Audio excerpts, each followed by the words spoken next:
అందరికీ వందనాలు. Vision QT fellowship YouTube channel ద్వారా అనుదిన వాక్యమును ధ్యానిస్తున్న మీకు శుభములు. మరొకసారి స్వాగతం తెలియజేస్తున్నాను. మీరందరూ బాగున్నారు కదా? మీరందరూ కూడా ప్రతి దినము యూట్యూబ్ ఛానల్లో ఈ యొక్క అనుదిన వాక్యమును వీక్షిస్తున్న మమ్మల్ని ప్రోత్సహిస్తున్న దాన్ని బట్టి మీకు వందనములు. ప్రియమైన వాళ్ళారా, మనము పిలిపిలికి రాసిన పత్రిక నుంచి ధ్యానాలు మొదలు పెట్టుకున్నాం. నేడు మన ధ్యానం కోసము ఏర్పాటు చేసుకున్న వాక్య భాగము ఏమనగా ఆ పిలిపిలికి రాసిన పత్రిక 1వ అధ్యాయము 12 నుంచి 26 వచనాలు. దయచేసి మీ దగ్గర బైబిల్ ఉంటే తెరవండి. కలిసి 12వ వచనం నుంచి 14వ వచనం వరకు చదువుకొని ధ్యానంలోకి వెళ్దాం. సహోదరులారా, నాకు సంభవించినవి సువార్త మరీ ఎక్కువగా ప్రబలుటకై సమకూడినని మీరు తెలుసుకొని కోరుచున్నాను. ఏలయనగా నా బంధకములు క్రీస్తు నిమిత్తమే కలిగినవని ప్రేతోర్యమును సేనలోని వారందరికీ తక్కిన వారందరికీ స్పష్టమాయను. మరియు సహోదరులైన వారిలో ఎక్కువ మంది నా బంధకముల మూలంగా ప్రభువునందు స్థిర విశ్వాసము గలవారై నిర్భయముగా దేవుని వాక్యము బోధించుటకు మరి విశేష ధైర్యము తెచ్చుకునిది. చదివిన వాక్యమును దేవుడు దీవించునుగాక. చదివిన వాక్యమును బట్టి మనం ఏర్పాటు చేసుకున్న అంశం ఏమనగా సువార్తను నిర్బంధించలేము. The gospel cannot be imprisoned అనే అంశాన్ని మనము ఏర్పాటు చేసుకున్నాం. వాక్య భాగము బాగా చదివిన తర్వాత ఒక సారాంశాన్ని మనం ఏర్పాటు చేసుకోవాలి. పౌలు తాను జైలు శిక్ష అనుభవిస్తున్నప్పటికీ అది సువార్త వ్యాప్తికి దోహదపడుతుందని తన గురించి ఆందోళన చెందుతున్న పిలిపిలకు పౌలు తెలియచేసినట్లుగా మనం చూడగలుగుతున్నాం.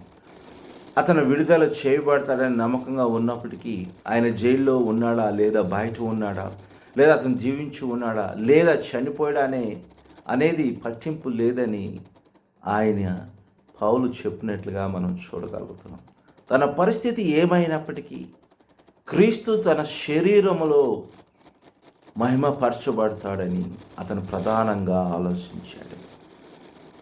ఈరోజు విషయాలు మనం ఆలోచించాలి. క్రీస్తుతో ఉండడానికి లోకములో నుండి బయలుదేరడానికి తాను ఇష్టపడినప్పటికీ పరిశుద్ధుల కోసము ప్రస్తుతానికి సజీవంగా ఉండటం మరింత ప్రయోజనకరమని పౌలు అంగీకరించాడు కదండి. ఈరోజు ఈ విషయాలన్నీ కూడా సారాంశంగా మనం చూడగలుగుతున్నాం.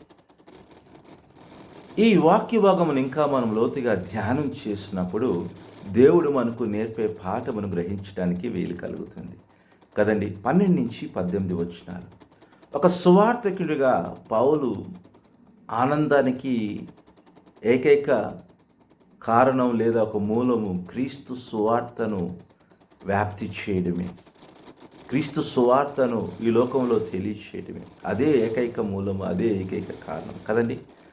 అతను ఖైదీగా చెరసాల్లో ఆయన వేయబడినప్పటికీ, ఆయన మరణ బెదిరింపులను ఎదుర్కొన్నప్పటికీ అతను తన పరిస్థితి గురించి ఎప్పుడూ కూడా నిరాశగా చెందకూడదని ఎంచుకున్నాడు.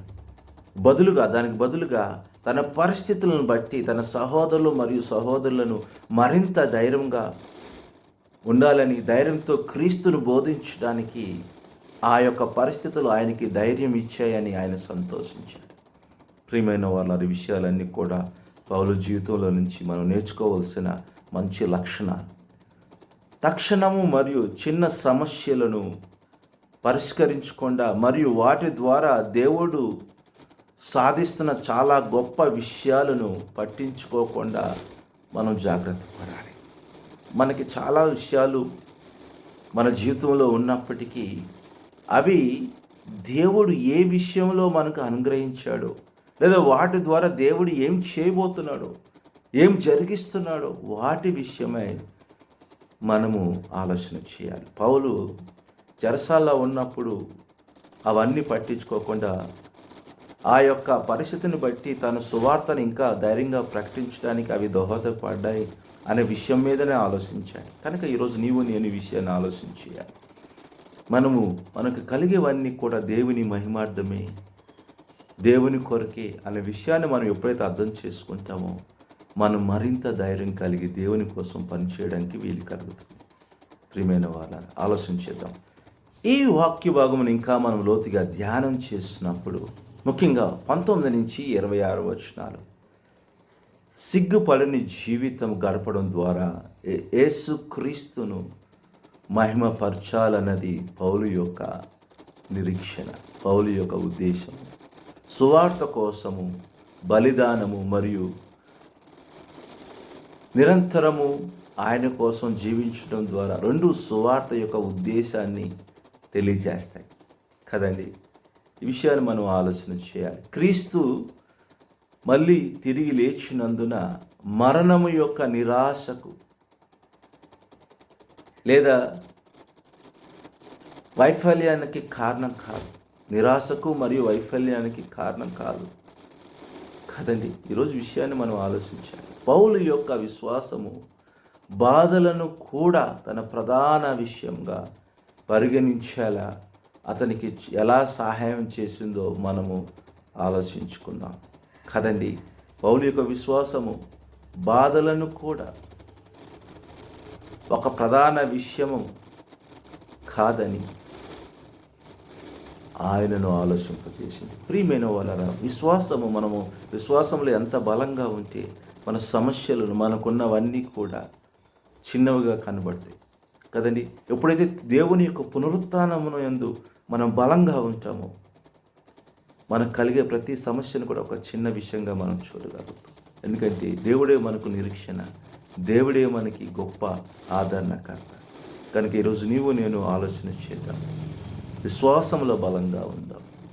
కనుక మనకేం కలిగినను అవి దేవుని నిమిత్తమే, సువార్త నిమిత్తమని భావించి ముందుకు వెళ్ళాలని పౌలు వాక్యం ద్వారా మనల్ని హెచ్చరిస్తున్నాడు. ఆలోచన చేద్దాం, ప్రార్థన చేసుకుందామండి. ప్రభా, మీ నామానికి వందనాలు. ఈ వాక్యమును బట్టి నాయన మాతో మాట్లాడిన సత్యమును బట్టి వందనాలు.